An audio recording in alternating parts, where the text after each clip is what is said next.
Bismillahirrahmanirrahim. Pada pagi hari ini kita akan membahas bersama yaitu kelompok Khawarij, sejarah, tokoh, ajaran pokok atau doktrin dan sub golongannya. Ada beberapa pembahasan nanti ya terkait dengan Khawarij ini. Yang pertama, pengertian Khawarij, tokoh-tokoh Khawarij, kemudian ajaran pokok doktrin Khawarij, dan sub golongan Khawarij. Ya.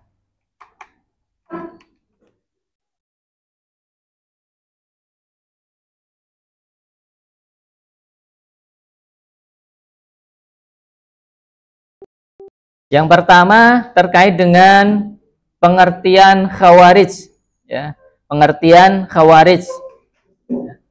Jadi Khawarij, ya, kalau dari sisi pengertiannya, makna dari kata Khawarij ini adalah keluar, muncul, ya, timbul atau memberontak. Nah, ini secara bahasa. Makanya dalam bahasa Arab, ya, seperti kata khuruj, ya, ini juga biasanya juga diartikan keluar, ya, orang yang keluar. Khurud fisabilillah semuanya, keluar di jalan Allah. Nah, jadi secara bahasa arti Khawarij ini adalah keluar, muncul, timbul atau memberontak. Nah, kelompok yang memberontak imam yang sah sebagai Khawarij, ya, dalam bukunya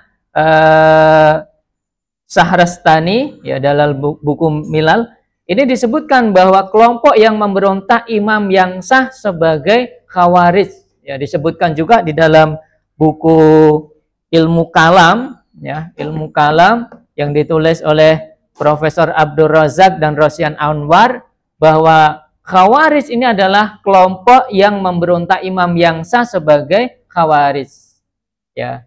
Nah, kelompok ini muncul pada tahun 37 Hijriah di masa pemerintahan Khalifah Ali bin Abi Thalib, ya.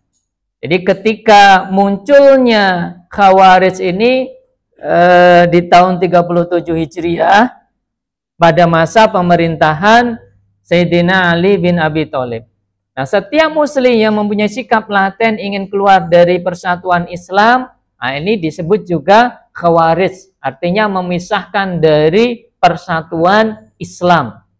Ya, mereka disebut karena keluar dari persatuan tadi, maka mereka juga disebut sebagai Khawarij, ya.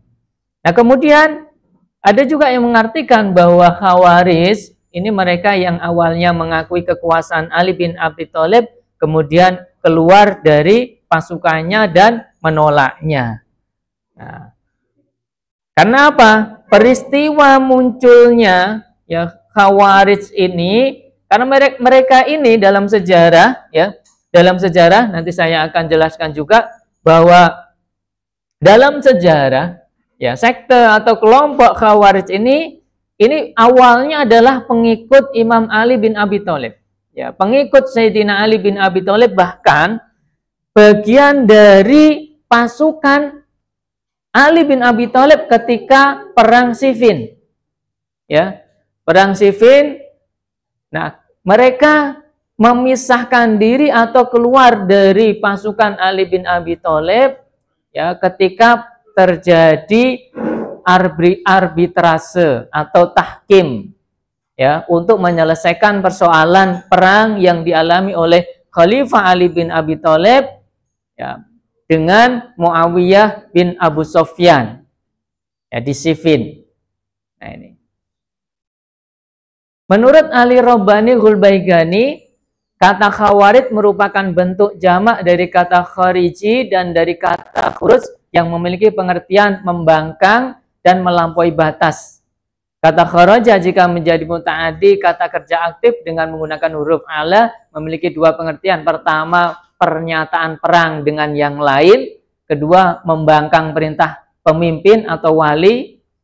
Nah, kenapa kok dikatakan menyatakan perang dengan yang lain? Karena memang ketika mereka orang-orang Khawarij ini keluar dari pasukan Ali bin Abi Thalib, mereka langsung memerangi Ali bin Abi Thalib. Ya, jadi pada waktu itu Ali bin Abi Thalib mempunyai dua musuh. Ya.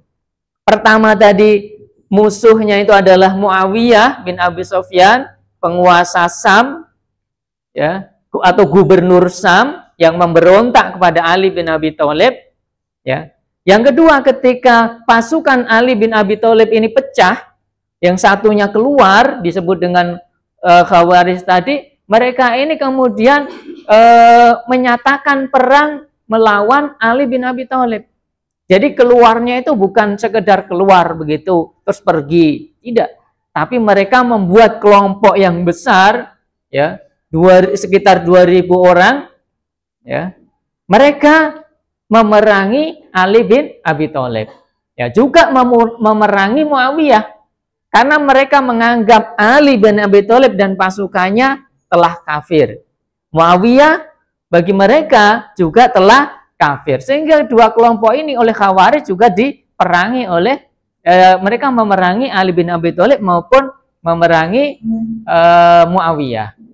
Membangkang perintah pemimpin atau wali karena memang awalnya mereka ini pasukan Ali, ya. Pasukan Ali yang keluar pemimpinnya itu adalah Ali bin Abi Thalib. Ya, mereka kemudian membangkang, ya, tidak mau patuh lagi kepada Ali bin Abi Thalib.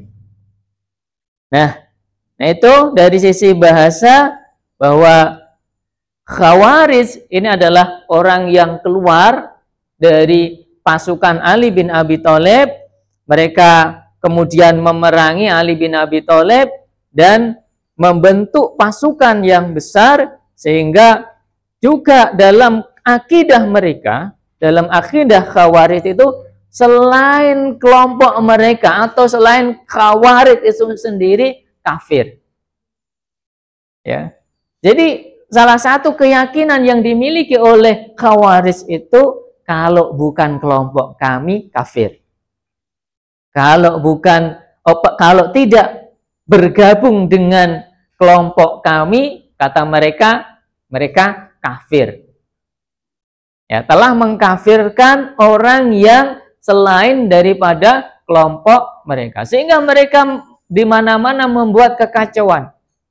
Ya, membuat kekacauan karena menganggap bahwa selain kelompok mereka ini telah keluar dari Islam, dan kalau tidak mau bertobat dan masuk golongan mereka, maka telah kafir. Nah ini sejarah munculnya Khawarij ini muncul setelah kabar kematian Utsman tersebar, umat Islam memilih Imam Ali bin Abi Thalib sebagai khalifah. Di Madinah pada waktu itu, ketika Sayyidina Utsman bin Affan meninggal dunia dalam peristiwa yang sangat tragis, ya. Karena memang ketika itu Utsman bin Affan sebagai khalifah didemo oleh ratusan orang dari Mesir. Dari Madinah sendiri, dari wilayah-wilayah ini, mereka berkumpul di Madinah selama 40 hari 40 malam mengepung rumah Utsman bin Affan. Ya. Nah, pada akhir hari ke-40 itulah Utsman bin Affan oleh seseorang yang meloncat naik ke atap rumahnya Utsman bin Affan, kemudian bisa membunuh Utsman bin Affan. Nah ini. Jadi salah satu khalifah yang meninggal dunia terbunuh itu adalah Utsman bin Affan. Nah ketika telah terjadi pembunuhan Utsman bin Affan ini, kemudian umat Islam itu berbondong-bondong menemui Ali bin Abi Thalib untuk mau jadi khalifah. Karena pada waktu itu yang dianggap mempunyai kapasitas sebagai pemimpin atau khalifah pada waktu itu ya Ali bin Abi Thalib. Sehingga mereka minta Ali bin Abi Thalib bersedia untuk menjadi khalifah. Namun sebenarnya Ali bin Abi Thalib ini awalnya menolak untuk jadi pemimpin, jadi sebagai khalifah, karena memang pada waktu itu sudah terjadi kekacauan di tubuh umat Islam. Sehingga kalau untuk memperbaiki pemerintahan pada waktu itu, ya, ini akan sulit sekali. Banyak yang akan menentang. Terlebih di dalam masa pemerintahan Utsman bin Affan, dalam buku sejarah manapun dituliskan sudah banyak penyimpangan-penyimpangan. Baik penyimpangan agama maupun juga penyimpangan di dalam pelaksanaan pemerintahannya. Banyak korupsi, banyak nepotisme. Ya. Karena apa? Pada masa pemerintahan Utsman bin Affan ini, yang menjadi pejabat-pejabat pemerintahan pada waktu itu, termasuk gubernur-gubernurnya itu dari keluarga Utsman bin Affan. Sehingga wajar kalau umat Islam itu merontak, demo. Kalau sekarang ini kan banyak demo-demo itu ya. Ini gubernurnya anak EDW. Gubernur sana, bupatinya keponakannya. Di sana itu ya menantunya, nah, begitu ya. Sana lagi apalah ya istri yang keduanya mungkin ya. Nah ini ya, maka banyak dari kalangan umat Islam ini yang tidak puas dengan kebijakan Utsman bin Affan yang pada waktu memang dikendalikan oleh keluarganya, sudah sepuh ya. Utsman ini kalau udah sepuh ini banyak dikendalikan oleh keluarganya.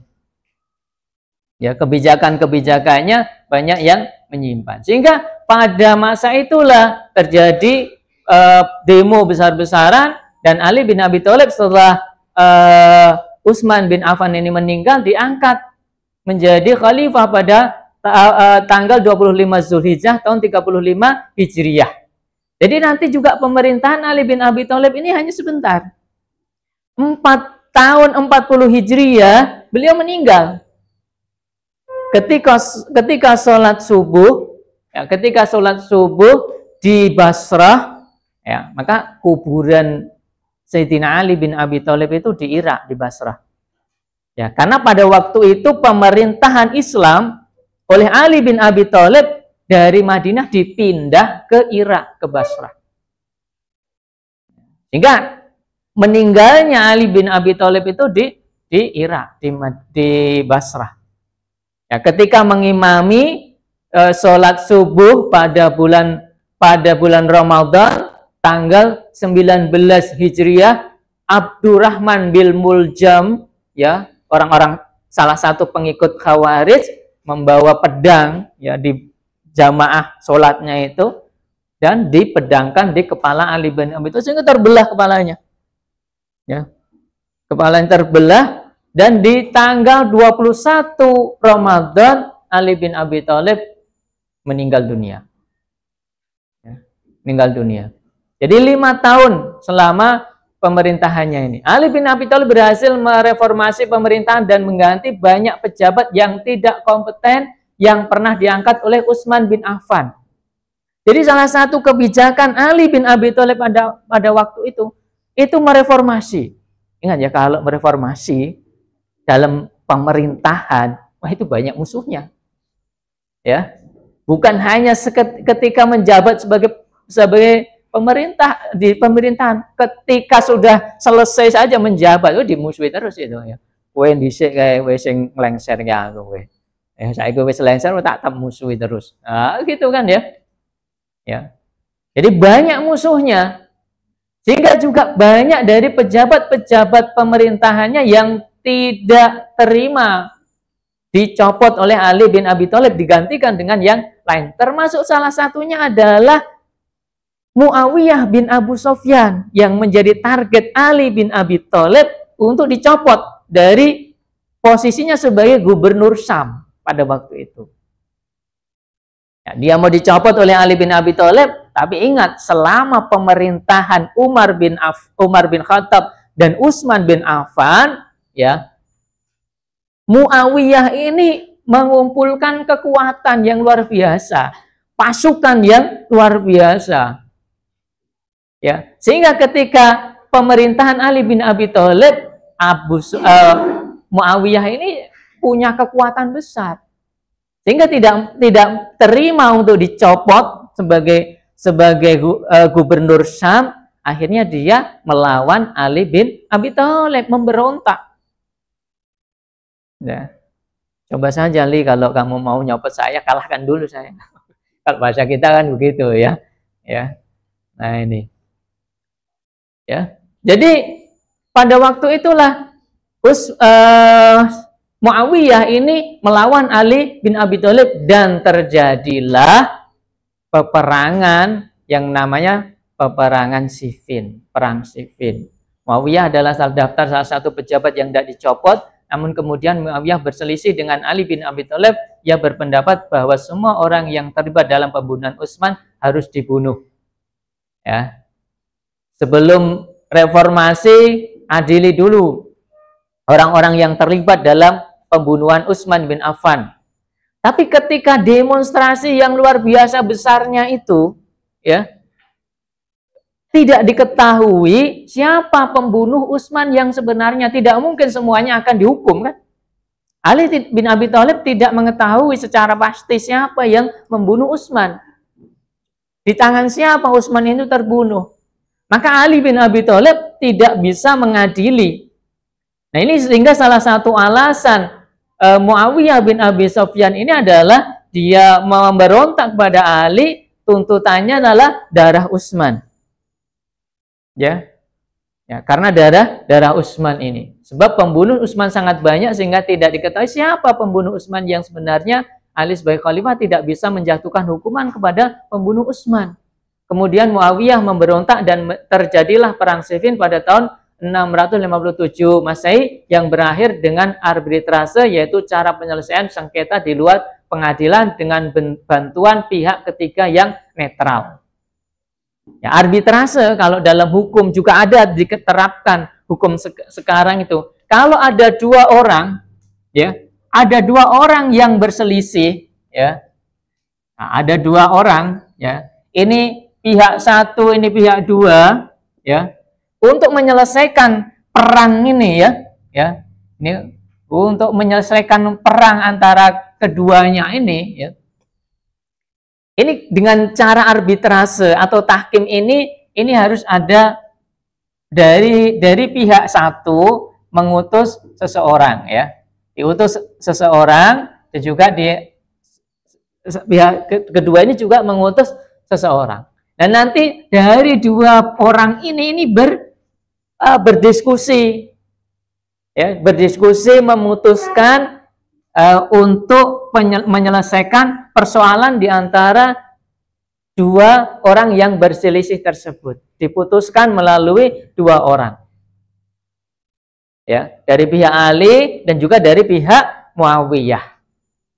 Nah, namun ingat bahwa pada saat itu, ya, pada saat itu,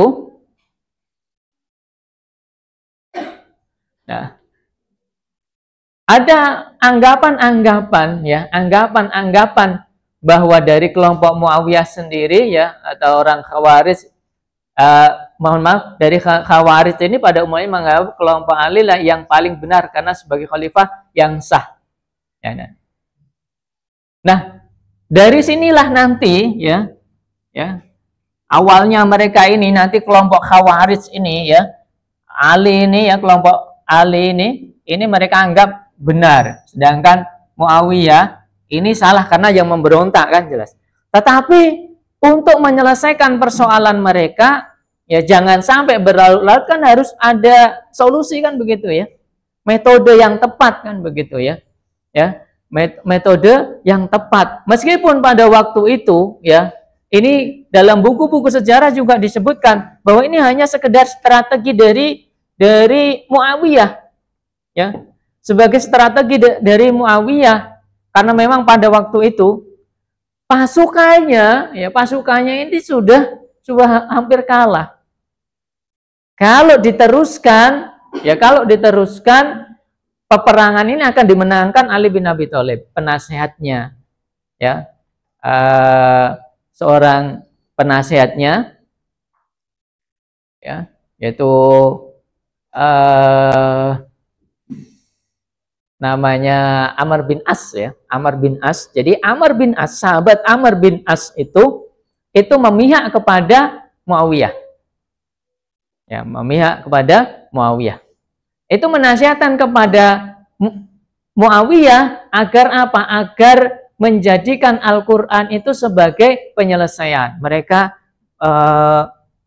mengangkat mushaf-mushaf Al-Quran di lembing-lembing mereka, di tombak-tombak mereka, diangkat kembali kepada Al-Quran. Ayo kembali kepada Al-Quran. Kita selesaikan dengan cara Al-Quran. Ya, di lembing-lembing mereka, apa namanya, ditancapkan ini. Sehingga pasukan Ali bin Abi Thalib ini kan tidak berani nyerang lagi ini. Ini yang mereka ini di lembing mereka itu Al-Quran. Ini bahaya nih kalau kita apa namanya, menyerangnya. Orang-orang yang fanatik pada waktu itu dari suku-suku di kawasan Irak yang juga merupakan bagian dari pasukan Ali bin Abi Thalib, agar Ali ini segera memutuskan untuk menyelesaikan persoalan ini dengan Muawiyah, dengan musyawarah. Jangan dengan perang lagi.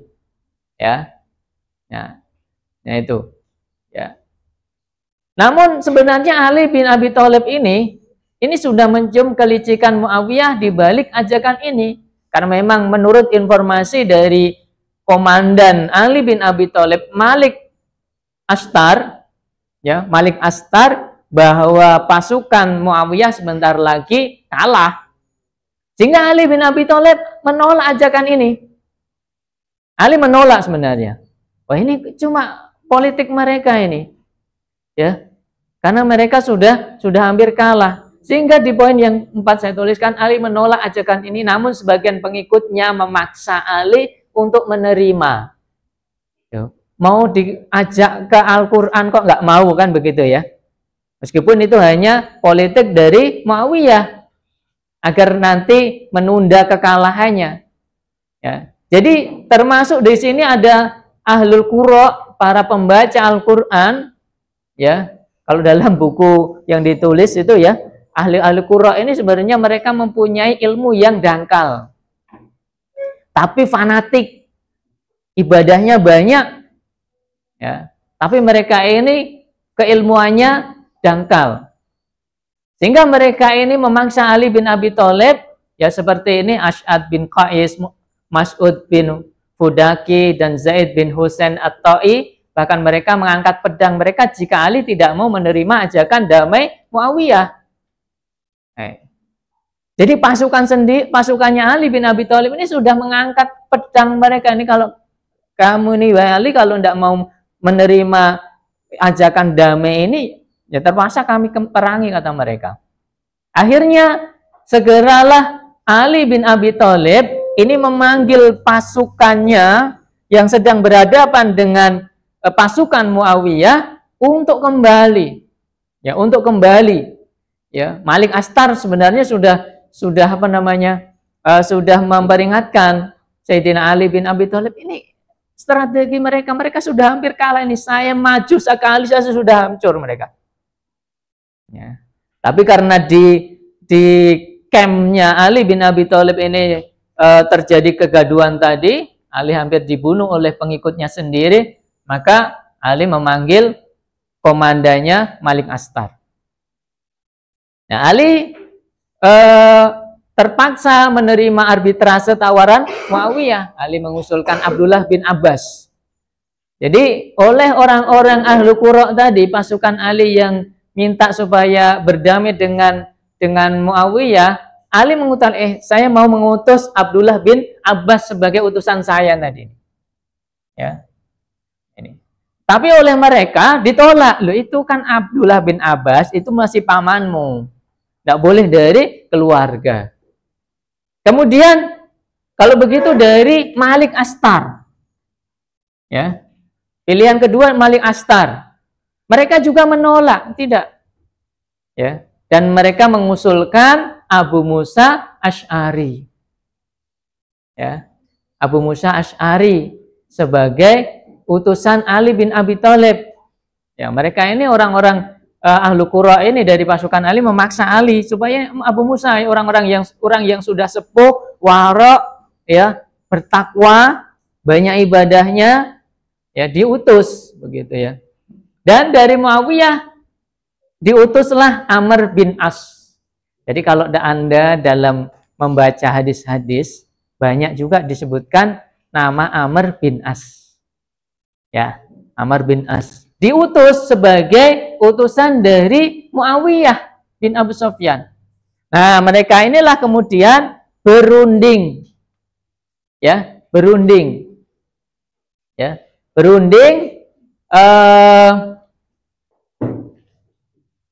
berunding untuk menyelesaikan persoalan Ali bin Abi Thalib dan Muawiyah. Tapi ingat bahwa Amr bin As, ya, Amr bin As itu ahli politik. Ya, ahli politik. Dan Musa Asy'ari, sahabat Musa Asy'ari, kan sering juga mendengarkan ya hadis-hadis Musa Asy'ari, dari Musa Asy'ari, dari ini ya. Ini adalah orang yang sudah sepuh, yang wara, yang bertakwa, sehingga pemikirannya lurus. Kalau sekarang ya dia ini ya termasuk orang yang lurus. Biasanya orang yang lurus, bertakwa, banyak ibadah, agak lugu. Ya. Orangnya agak lugu ini ya. Nggak neko-neko, nggak macam-macam, menyimpang sedikit saja, apa namanya, wah ini haram ini, nggak boleh nih. Beda dengan politik ya, politikus itu ya, Amr bin As politikus ini ya. Ya, kalau sekarang ini kan bagaimana kondisi politikus ya sekarang ini ya, politikus ini ya. Nah ini, nah akhirnya mereka berunding, keduanya ini berunding dan sepakat. Mereka bersepakat untuk menyelesaikan persoalan Ali bin Abi Thalib dan Muawiyah. Itu mereka keduanya sepakat, Amr bin As, ya, tadi ya, Amr bin As dan Muawiyah, keduanya dicopot dari kepemimpinan. Dan nanti kepemimpinan selanjutnya diadakan pemilihan kembali atau dipilih oleh umat. Nah, kemudian ditentukanlah pada hari diumumkan keputusan mereka itu.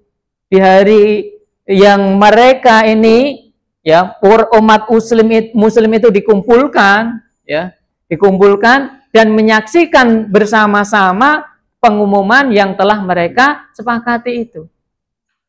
Nah, kemudian ketika giliran untuk menyampaikan upacara, menyampaikan keputusan dari kedua belah, yaitu utusan Ali bin Abi Thalib, Abu Musa Asy'ari, dan dari Muawiyah Amr bin As ini, ya, maka Amr bin As, nah ini ya, pandainya orang yang berpolitik, ya, mengizinkan Abu Musa Asy'ari untuk mengumumkan, kamu dulu naik panggung, Anda kan sudah sepuh, ya, saya yang masih muda, ya, saya nanti, Anda duluan, kan biasanya yang sepuh itu kan didulukan kan ya. Silahkan umumkan dulu.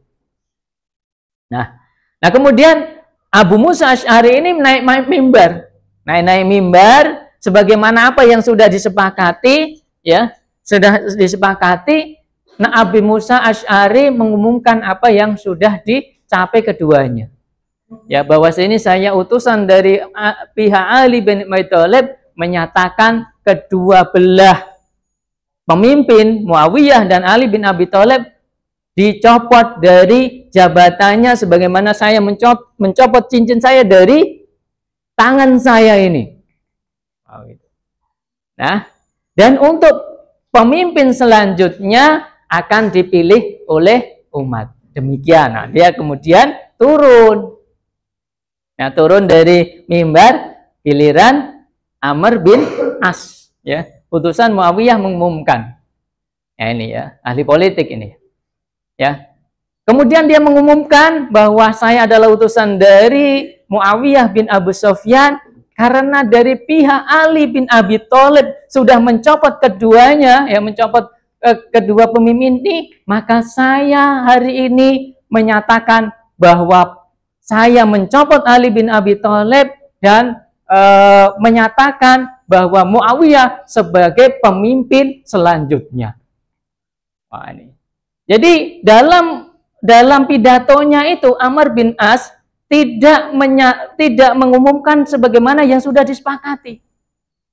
Ya, dia hanya mencopot Ali bin Abi Thalib dan memasukkan Muawiyah ini sebagai pemimpin selanjutnya. Sehingga dari sinilah orang-orang Khawarij seperti Ahlul Qura, Ash'ad bin Qais, Mas'ud bin Fudaki, Zaid bin Husain At-Ta'i, dan juga pengikut-pengikutnya dari kalangan orang-orang Irak ini pada waktu itu kemudian langsung menyerang Abu Musa Asy'ari. Ini kamu ini gimana ini ya? Hampir mati ini Musa Asy'ari. Sahabat Musa Asy'ari dikeroyok oleh orang-orang dari Khawarij ini. Ya. Mengapa menyetujui keputusan yang tidak adil ini? Karena kelompok Khawarij ini mengatakan bahwa Ali ini benar, kok dicopot malahan. Kan begitu ya. Sehingga dari sinilah kekecewaan orang-orang Khawarij tadi ya, Khawarij terhadap Ali bin Abi Thalib dikaitkan dengan doktrin agama yang mengatakan bahwa kita ini ya umat Islam harus berhukum kepada Al-Quran dan hadis. Karena Ali bin Abi Thalib dalam arbitrase ini tidak berhukum dengan Al-Quran dan hadis, malah berhukum kepada Musa Asy'ari dan Amr bin As, maka dinyatakan Ali bin Abi Thalib maupun Muawiyah dan para pengikutnya telah menyelisihi Al-Quran. Mereka mengatakan demikian. Padahal kalau dari awal tadi yang memaksa Ali bin Abi Thalib untuk arbitrase kan orang Khawarij ya.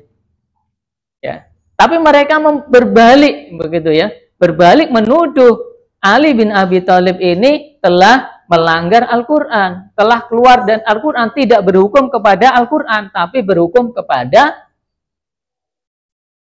manusia. Ya, barang siapa yang tidak berhukum kepada apa yang diturunkan oleh Allah, maka dia fasik. Barang siapa yang tidak berhukum kepada apa yang diturunkan oleh Allah, maka dia munafik. Barang siapa yang tidak berhukum apa yang telah diturunkan oleh Allah, maka dia kafir. Maka mulai saat itulah kelompok Khawarij ini mengeluarkan diri ya, mereka dari barisan Ali bin Abi Thalib. Memaksa Ali bin Abi Thalib supaya bertaubat dan kembali kepada Allah Subhanahu wa taala. Komentar Ali bin Abi Thalib dalam sejarah disebutkan perkataan mereka benar, tapi apa yang mereka maksud salah. Ya, perkataannya benar, berhukum kepada Allah, tapi maksud mereka ini salah. Sehingga Ali bin Abi Thalib pada waktu itu dengan keputusan yang dianggap karena terjadi kecurangan ini, maka Ali bin Abi Thalib tidak mau melepaskan jabatan kekhalifahannya sampai pada tahun 40 Hijriah. Dia tidak mau melepaskan jabatannya karena memang dalam arbitrase itu terjadi kecacatan. Cacat karena keputusannya tidak, yang diumumkan oleh kedua pihak ini tidak sesuai dengan keputusannya kan. Nah, sehingga Ali bin Abi Thalib tidak mau melepaskan jabatan kekhalifahannya. Nah, dan inilah kemudian kelompok Khawarij ini yang berjumlah 2.000 orang, sekitar 2.000 orang, mereka memisahkan diri dan memerangi Ali bin Abi Thalib. Meskipun dalam peran Nahrawan, banyak dari kalangan Khawarij ini sudah ditumpas habis oleh Ali bin Abi Thalib. Ya, sudah ditumpas habis, tetapi ya banyak yang melarikan diri. Dari orang-orang yang melarikan diri itulah ya, itu nanti bibit-bibit Khawarij baru itu menyebar di mana-mana. Ya, yang mengatakan bahwa yang tidak segolongan dengan kami kafir. Yang tidak sependapat dengan kami kafir, ibadahnya bid'ah, ibadahnya tidak diterima. Man amila amalan laisa amruna fahuwa raddun. Nah, jadi bibit-bibit fundamentalisme ini salah satu dalam sejarah Islam itu dari kelompok Khawarij. Ya, yang munculnya, yang mulainya mengkafirkan orang-orang yang bukan kelompoknya itu kafir itu ya dari Khawarij ini. Nah, ini ya. Nah, itu, dan Khawarij ini sudah berhasil membunuh Ali bin Abi Thalib pada tahun 40 Hijriyah di bulan Ramadan. Ya, melalui utusannya yaitu Abdurrahman bin Muljam yang berhasil membunuh Ali bin Abi Thalib ketika sedang sholat subuh, mengimami sholat subuh di Basrah. Ya. Dan pada 21 malam 21 Ali bin Abi Thalib meninggal dunia. Nah, ini kisahnya, sejarahnya, di mana munculnya kelompok Khawarij karena perselisihan dengan Ali bin Abi Thalib. Mereka awalnya adalah pasukan Ali. Maka yang keluar dari pasukan Ali ini disebut Khawarij. Dan yang tetap setia itu disebut dengan Syiah Ali. Yang tetap setia, pembela Ali, tetap menjadi pembantu Ali bin Abi Thalib. Nah, ini ya. Ini masih yang tetap setia, masih setia disebut dengan Ali bin Abi Thalib. Nah, kemudian kelompok Khawarij awalnya muncul dari perselisihan politik, ya. Perselisihan politik kemudian merembet kepada perselisihan teologi, ajaran Islam. Bukan hanya sekedar politik tentang kekhalifahan, tapi kemudian merembet juga dalam masalah akidah. Ya, dalam masalah akidah. Yang tidur itu dibangunkan ini. Rene gurar turu tok. Mending rasa mangka.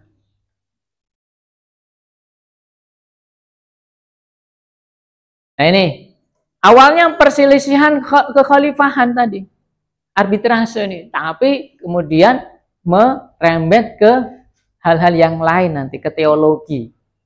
Ya.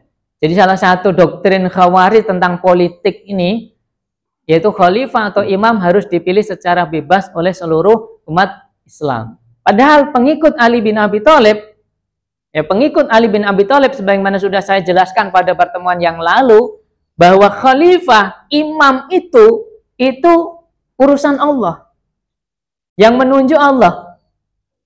Tapi ketika Khawarij keluar dari pasukan Ali, mereka berpaling dari akidah sebelumnya yang mengatakan bahwa kekhalifahan imam itu dipilih oleh Allah. Sekarang mereka mengatakan khalifah atau imam harus dipilih secara bebas oleh seluruh umat manusia. Nah, ini. Kemudian khalifah tidak harus berasal dari keturunan Arab.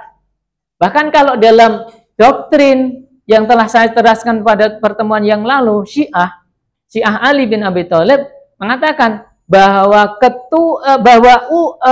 imam itu harus dari keturunan Rasulullah, Ahlul Bait. Ya, dari Ahlul Bait.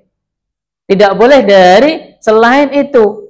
Karena memang sesuai dengan doktrin agama dalam Al-Qur'an yang diyakini bahwa di surat Al-Baqarah 124 dari imam itu oleh Allah Subhanahu wa taala ditetapkan dari garis keturunan Ibrahim. Ya. Dari keturunan Nabi Ibrahim. Dan keturunan Nabi Ibrahim salah satunya itu adalah Nabi Muhammad. Dan Ali bin Abi Thalib ini adalah keturunan dari Nabi Ibrahim. Maka Ali bin Abi Thalib yaitu sesuai dengan surat Al-Baqarah 124 berhak, ya, atau memenuhi syarat untuk jadi khalifah, imam setelah Rasulullah melalui prosesi yang dilakukan oleh Rasulullah di Ghadir Qum, menunjuk Ali bin Abi Thalib sebagai khalifah. Man kuntu maulahu fa wali maulahu. Ya, barang siapa yang aku menjadikan aku sebagai imamnya, pemimpinnya, maka dia juga Ali sebagai pemimpinnya. Nah ini. Setiap orang muslim berhak menjadi khalifah asal sudah memenuhi syarat. Khalifah dipilih secara permanen selama yang bersangkutan bersikap adil dan menjalankan syariat Islam, yang harus dijatuhkan bahkan dibunuh jika melakukan kezaliman. Nah ini. Jadi kekhalifahan pemimpin itu seumur hidup. Jadi sebelum meninggal tidak boleh dicopot kecuali dia melakukan tindakan yang tidak adil, ya. Melakukan tindakan yang tidak adil, kezaliman, maka dia harus dicopot dan dibunuh hukumnya. Ya, karena posisinya sebagai khalifah yang punya kedudukan yang tinggi, maka hukumannya ya harus berat kalau dia zalim. Ya, kalau orang-orang biasa mungkin kezaliman mungkin dihukum, dicambuk, diapa. Tapi kalau khalifah karena posisinya berat, ya, tinggi, ya, hukumannya berat. Khalifah sebelum Ali, Abu Bakar, Umar, dan Utsman adalah sah. Tetapi setelah tahun ke-7 dari masa kekhalifahannya, Utsman dianggap telah menyeleweng. Jadi orang Khawarij juga mengatakan Utsman itu sudah menyeleweng. Karena apa? Karena mengendalikan kekhalifahannya itu berdasarkan kekeluargaan. Menetapkan pejabat-pejabatnya dan gubernur-gubernurnya itu dari kalangan keluarganya, dan terjadilah banyak korupsi-korupsi di tubuh pemerintahan Utsman pada waktu itu. Khalifah Ali juga sah pada awalnya, ya, tetapi setelah terjadi arbitrase ia dianggap menyeleweng, sudah kafir, dianggap oleh Khawarij ini katanya kafir karena menyeleweng tadi. Muawiyah dan Amr bin As serta Abu Musa Asy'ari juga dianggap menyeleweng dan telah menjadi kafir. Ya, karena berhukum dengan hukum manusia. Pasukan perang Jamal yang telah melawan Ali juga kafir. Jadi sebelum terjadi perang Siffin dengan Muawiyah, itu sudah terjadi perang Jamal. Ali sebelum perang dengan Muawiyah itu perang dengan istri Nabi Aisyah, perang Jamal, sama tuntutannya juga, ya, darah Utsman, ya, darah Utsman, ya. Aisyah memberontak bersama Tolhah dan Zubair, ya, bukan Tolhah yang di sini, ya. Ya, Zubair. Awalnya Tolhah dan Zubair ini pendukung Ali bin Abi Thalib, bahkan Tolhah dan Zubair itu ketika Abu Bakar dilantik menjadi khalifah, itu salah satu orang yang tidak mau berbaiat kepada Abu Bakar. Tolhah tidak mau berbaiat, Zubair juga tidak mau berbaiat, karena dia dari kalangan Quraisy.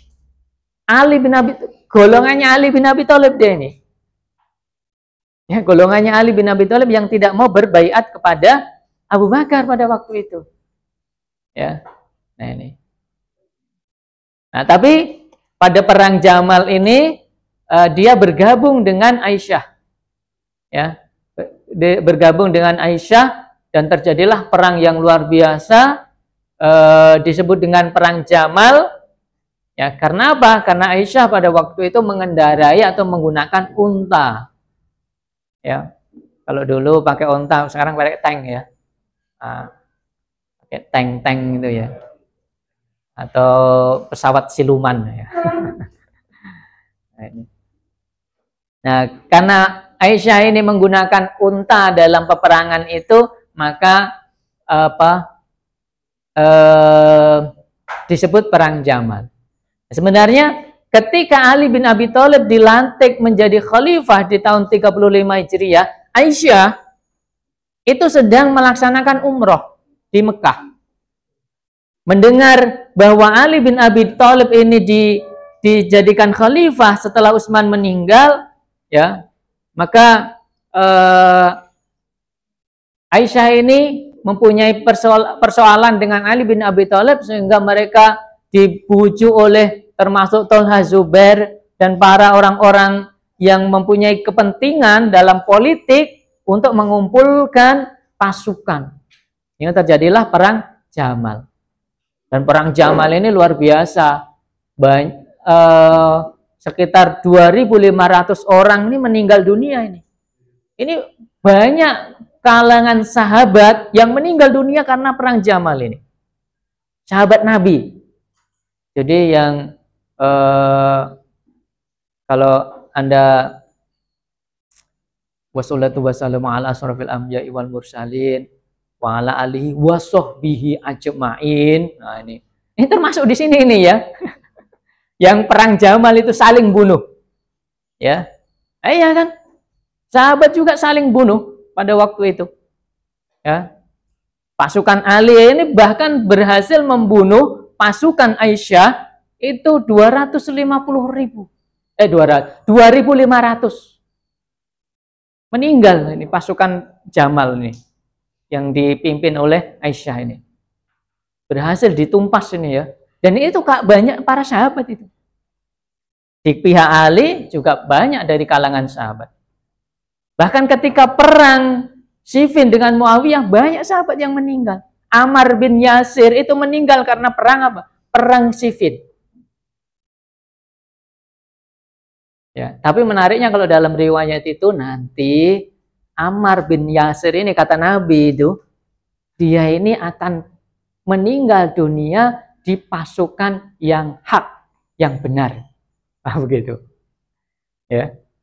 Ya. Jadi Ammar bin Yasir kata Nabi nanti akan meninggal dia. Meninggalnya itu pas perang. Dia bergabung dengan pasukan salah satu dan pasukan dia ini adalah pasukan yang di pihak yang benar. Dan Ammar bin Yasir ini pengikutnya Ali bin Abi Thalib. Di pasukan Ali bin Abi Thalib. Nah, itulah juga yang membuat pasukan Muawiyah banyak yang lemas, mentalnya down. Ya. Mentalnya down gitu ya. Kenapa? Karena Ammar bin Yasir terbunuh di situ. Syahid di situ. Mereka tahu, nanti ingat saja ya, kalau Ammar bin Yasir meninggal di perang, berarti dia di pihak yang benar. Nah, sehingga banyak dari kalangan pasukan Muawiyah ini yang down pada waktu itu. Wah, yang benar ternyata Ali bin Abi Thalib. Nah, ini ya. Nah, ini doktrin-doktrinya ya. Ya. Jadi seseorang yang telah berdosa besar tidak lagi disebut muslim, karena harus dibunuh. Jadi kalau ada orang yang berdosa besar, ya, muhson ataupun ghairu muhson, dibunuh. Ya, yang sudah menikah atau belum menikah tetap dibunuh. Ya, padahal kalau dalam kasus perzinaan seumpamanya, dalam surat An-Nisa itu disebutkan yang muhson itu dicambuk. Yang muhson dirajam. Kalau ghairu muhson dicambuk. Tapi kalau khawarij dibunuh semuanya. Ya. Mereka dianggap bahwa seorang muslim tidak lagi muslim atau kafir disebabkan tidak mau membunuh muslim lain yang telah dianggap kafir. Dengan risiko ia menanggung beban harus dilenyapkan juga. Nah, jadi kalau doktrinnya Khawarij, seorang yang mengetahui bahwa dia itu telah berdosa besar, dan ketika mengetahui bahwa dia telah berdosa besar karena kafir dan kekafiran itu hukumnya adalah dibunuh, jika pengikut Khawarij tidak mau membunuh, maka dia juga kafir. Karena nggak mau bunuh itu. Ya, doktrinnya semacam itu. Ya. Setiap muslim harus berhijrah dan bergabung dengan golongan mereka. Apabila tidak mau bergabung, ia wajib diperangi karena berada dalam darul harb, negara musuh. Sedangkan dengan golongan mereka dianggap berada dalam Darul Islam atau negara Islam. Kalau nggak mau bergabung, kafir. Karena gabung dengan musuh. Seorang harus menghindar dari pimpinan yang menyeleweng. Adanya wa'ad dan wa'id, orang yang baik harus masuk surga, sedangkan yang jahat harus masuk neraka. Salah satu rukun imannya juga wa'ad dan wa'id. Bagaimana juga dalam akidah Mu'tazilah, wa'ad dan wa'id. Nah ini. Amar ma'ruf nahi mungkar wajib, bahkan dengan pedang. Nah, salah satu yang juga dalam ajaran Syiah, akidahnya itu adalah amar ma'ruf nahi mungkar ini wajib. Tapi tidak dengan pedang, begitu ya, tidak dengan perang, tidak harus dengan perang. Memalingkan ayat-ayat Al-Qur'an yang tampak mutasyabihat, samar. Ya, berpalinglah dari ayat-ayat yang mutasyabihat, yang samar pengertiannya, dan kembalilah kepada ayat-ayat yang muhkam, yang jelas pengertiannya. Al-Quran adalah makhluk. Karena apa? Karena segala sesuatu selain Allah adalah makhluk. Nah, yang diciptakan Allah adalah makhluk Allah. Al-Quran itulah yang menciptakan Allah. Maka Al-Quran makhluk. Selain Allah makhluk. Ya. Jadi Allah lah yang al-haq, yang qadim, yang terdahulu, yang baru, yang diciptakan oleh Allah, maka disebut dengan makhluk Allah. Al-Quran termasuk dalam kategori makhluk Allah, ya, dalam pandangan Khawarij, termasuk juga pandangan Mu'tazilah. Mu'tazilah juga mengatakan bahwa Al-Quran itu makhluk, karena ciptaan Allah. Sebab ciptaan Allah, semua ciptaan Allah makhluk Allah. Makhluk Allah itu ya bisa makhluk hidup, bisa makhluk yang tidak hidup. Ya, Allah kan menciptakan makhluk hidup, tapi juga Allah juga menciptakan makhluk yang tidak hidup kan ya, benda-benda mati. Tapi itu kan juga ciptaan Allah. Maka makhluk Allah. Al-Qur'an juga makhluk Allah. Manusia bebas memutuskan perbuatannya bukan dari Tuhan. Termasuk hal ini yang dianut oleh Khawarij, teologi yang dianut oleh Khawarij adalah Qadariyah. Ya. Qadariyah, ya, beraliran Qadariyah, bahwa nasib perbuatan dan juga perbuatan manusia itu diciptakan oleh dirinya sendiri, bukan Allah yang menciptakan. Ya, nanti akan dimintai pertanggungjawaban, yaitu al-wa'ad dan wa'id. Yang baik akan diberikan surga, yang jahat akan diberikan neraka. Baik, sampai di sini mungkin kalau ada yang mau ditanyakan dulu silahkan.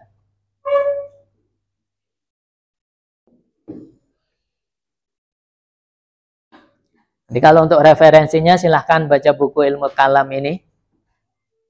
Selama di sini, ini sudah berapa lama di sini Anda kuliah di UIN ini? 3 bulan ya? 4 bulan? 4 bulan ya. Ada yang 4 bulan, ada yang 3 bulan. Ya. Sudah ke perpustakaan ya? Sudah. Ada yang belum? Sudah ada yang belum ya? Enggak ada ya, masa mahasiswa UIN enggak pernah ke perpus membaca. Katanya baca itu wajib ya, perintah Allah. Kalau perintah Allah itu kan katanya wajib ya. Selama tidak ada dalil yang membatalkan perintah Allah, maka wajib hukumnya. Ya, Iqra bismi rabbikal ladzi khalaq. Nah, bacalah, lu kan baca loh. Ya. Baca di sini sudah diberi fasilitas perpustakaan yang besar. Bukan hanya di sini, kalau buku-buku akidah, ilmu kalam itu di kampus 2. Di Kembang Arum. Kembang Arum ini sana apa sana ya? Oh, sana ya. Oh ya, sana lah ya. Bis. Saya tadi nyutingnya karena ya yang belok lah nanti. Nah, ya. Nah, kalau buku-buku ilmu kalam itu di kampus 2. Silahkan boleh juga minjam buku di sana ya. Boleh minjam buku di sana itu. Meskipun kampusnya di sini. Ada yang mau ditanyakan?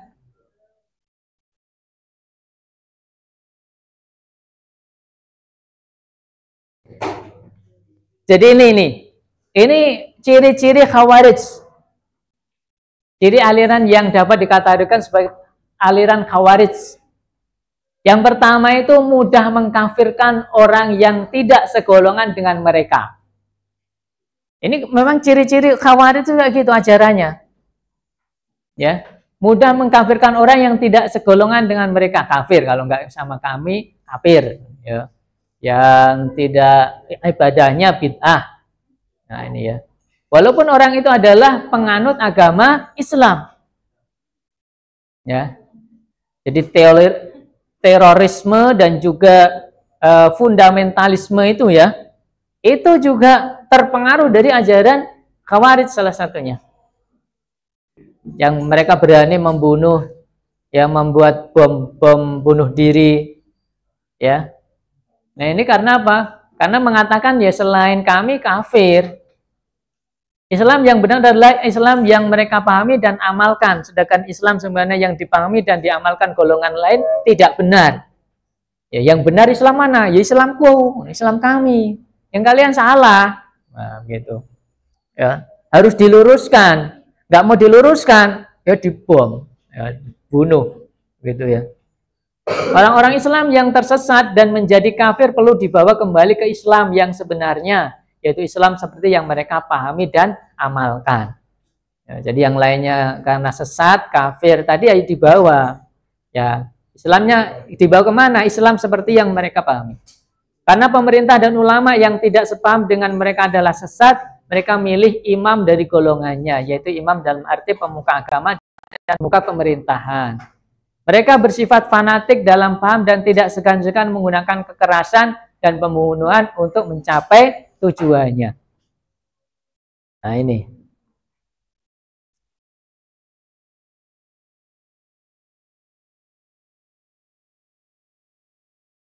Bahkan nanti kalau ada yang mau bertanya, ini masuk ke sub golongannya, golongan dari Khawarij. Golongan dari Khawarij ini, ya. Tadi yang pertama, ya, yang pertama yang memisahkan diri dari kelompok Ali itu harus utamanya. Kelompok pokoknya yang disebut dengan muhakimah. Muhakimah karena apa? Itu terjadi karena peristiwa tahkim, maka mereka disebut dengan muhakimah. Nah, pemimpin kelompok ini adalah Abdullah bin Sahab, pemimpinnya namanya Abdullah bin Sahab. Muhakimah adalah sekte pertama Khawarij, yakni golongan yang memisahkan diri dari pasukan Ali bin Abi Thalib berjumlah 12.000 orang. Ya, banyak juga ya 12.000. Ya. Orang tinggal di Haura sehingga kelompok ini juga disebut dengan Haruriyah. Nah, maka nanti mereka akan diperangi oleh Ali bin Abi Thalib ya di perang Nahrawan. Dan banyak dari golongan mereka yang meninggal dunia pada peristiwa perang Nahrawan itu. Mereka berpendapat bahwa Ali, Muawiyah, Abu Musa, Ahmad bin As dan orang-orang yang membenarkan arbitrase atau tahkim dianggap bersalah dan menjadi kafir. Hukum kafir dikembangkan lagi dengan orang yang melakukan dosa besar, orang yang berzina, mencuri, membunuh, dan pelaku dosa besar lainnya dihukumi kafir. Nah, ini ya.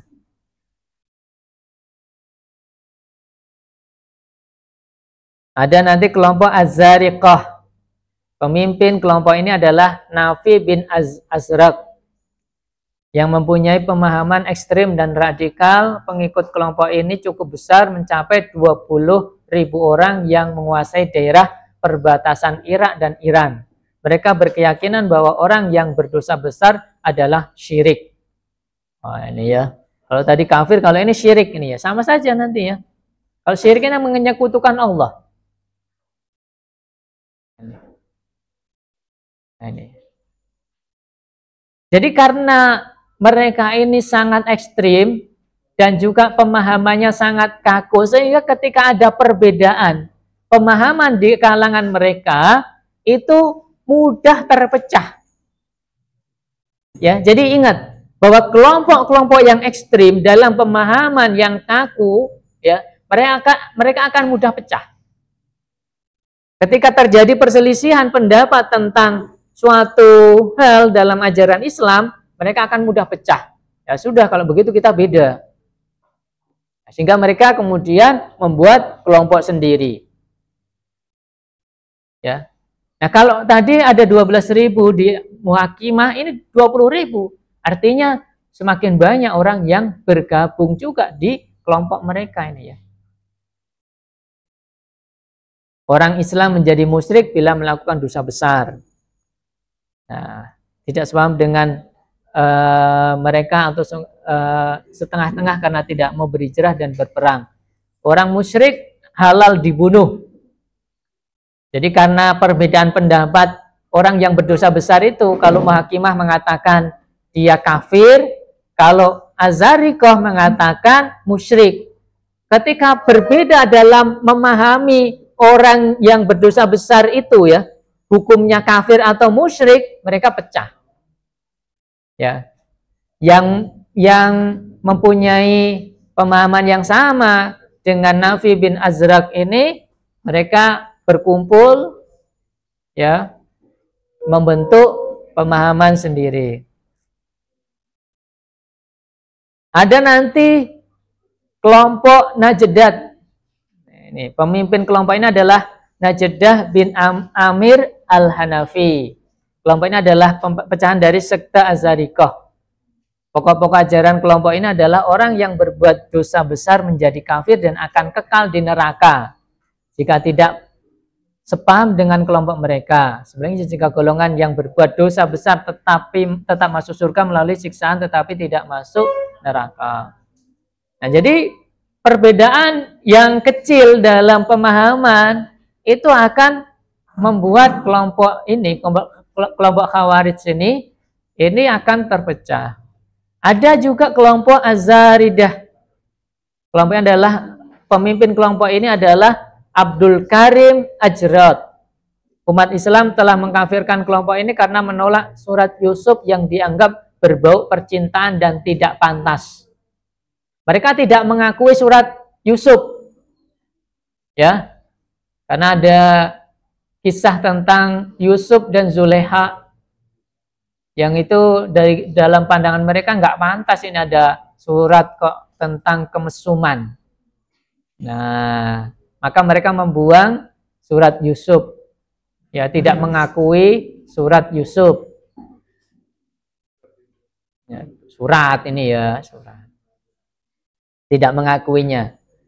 Maka karena dia ingkar terhadap salah satu surat dalam Al-Quran, maka mereka dianggap sudah kafir. Ingkar, tidak iman kepada kitab Allah secara utuh. Ada juga Sa'labiyah, pemimpin kelompok ini adalah Sa'labah bin Amir. Sa'labah bin Amir pada mula sepaham dengan Abdul Karim bin Ajrad berkaitan dengan masalah keislaman kanak-kanak, kemudian ia berbalik dan berpendapat bahwa kaum muslim anak-anak dihukumi sebagai muslim. Jadi anak-anak orang kafir yang tidak, dalam artian kafir ini adalah yang tidak sekelompok dengan mereka, itu tetap muslim. Ya, yang kafir hanya orang tuanya. Nah, karena berbeda pendapat, mereka pecah lagi. Ya, dalam hal menentukan anak kecil itu, ya, anak-anak orang muslim yang tidak sepaham dengan mereka, dengan Khawarij, itu muslim atau enggak? Karena beda, pecah lagi. Safariyah, pemimpin kelompok ini adalah Jizad bin Asfar. Di antara ajaran kelompok ini adalah jika seorang melakukan dosa besar yang terdapat sanksi syariah seperti zina, mencuri, dan lain-lain, ia tidak disebut kafir. Tetapi perbuatan dosa besar yang tidak ada sanksi syariah seperti meninggalkan sholat, pelakunya disebut kafir. Berbeda dalam hal penentukan kafir bagi para pezina berbeda, ya, mereka membuat kelompok sendiri lagi.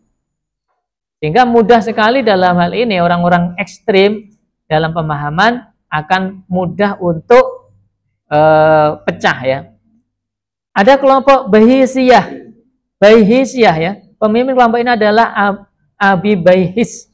Ketika Hajjaj hendak menangkapnya, yang melarikan diri ke Madinah, dia berhasil ditangkap di Madinah dan dijebloskan ke penjara dan dibunuh atas perintah Walid bin Abdul Malik, ya. Nah, ini juga berbeda dalam pemahaman, mereka saling mengkafirkan dan keluar dari kelompok yang utama, sehingga mereka dalam hal ini mudah terpecah. Ada Ibadiyah, coba perhatikan. Nah, kelompok Ibadiyah ini sampai sekarang masih ada. Golongan Ibadiyah, sekte dari Khawarij. Pemimpin kelompok ini adalah Abdullah bin Ibad yang memisahkan diri dari Az-Zariqah. Kelompok ini adalah kelompok yang paling moderat. Sikap moderat ajaran ini membuatnya tetap masih bertahan hingga saat ini. Wilayah penyebaran kelompok ini adalah Oman, Jazirah Arab, Afrika Utara, dan beberapa wilayah lainnya. Ini masih ada sekarang ini, ya.